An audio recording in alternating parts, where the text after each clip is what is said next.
अब महाराज किसी ने बता दिया कि शंकर जी पर उल्टा जल चढ़ाओ, आपका पुत्र पास हो जाए। अब महाराज इतनी अंधभक्ति इस संसार में प्रतिष्ठित हो गई है, बस किसी ने बताया नहीं, बस दूसरे दिन से प्रयोग चालू हो गया है। हमारे आपकी बुद्धि नहीं इतनी प्रतिष्ठित है कि शंकर जी को उल्टे जल चढ़ाने से यदि शंकर जी प्रतिष्ठित होते, शंकर जी प्रकट होते, शंकर जी कृपा करते तो जो बता रहा है पहले वही कर। लेकिन हम आप सब दुनिया के प्रपंचों में ऐसा फंस चुके हैं कि कथा सुनने का मौका नहीं मिलता और न कथा अच्छी भी लगती है। देखो महाराज आवे बढ़िया और खूब गावे खूब नाचे तो समझ रहिए कथा नंबर 1 की।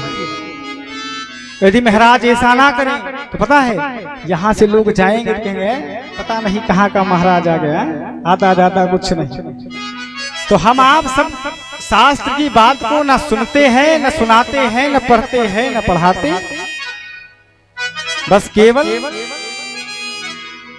पाखंड पर हम आप सब आधारित हो गए।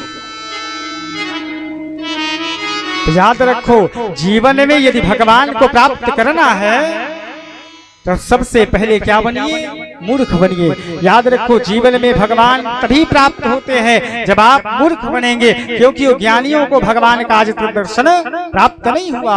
जितने को भगवान का दर्शन प्राप्त हुआ है सब एक से एक बड़े अनपढ़ थे।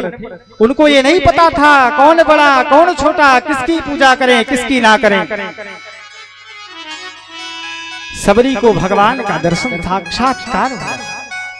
क्या सबरी को ये पता था राम बड़ा कि कृष्ण बड़े, कौन छोटे, किसकी पूजा करे किसकी ना करे? उनको एक ही चीज पता थी, वही राम है वही कृष्ण है, भगवान का दर्शन होगा।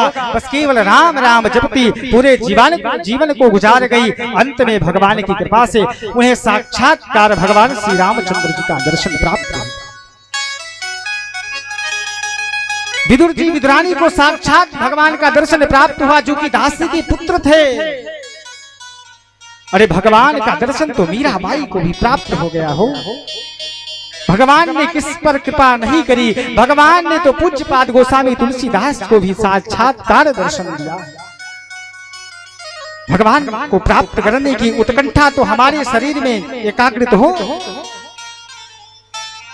जिस दिन हरि से मिलने की इच्छा मन में जग जाए उस दिन हम आप सबको भगवान को कहीं हेरने की जरूरत नहीं पड़ेगी, क्योंकि परमपिता परमात्मा हरि व्यापक सर्वत्र समान, हरि व्यापक सर्वत्र समान, व्यापक सर्वत्र समान, हरि व्यापक सर्वत्र समान, प्रेमति प्रगट हो पाय जान, प्रेमति प्रगट होते मैं जान,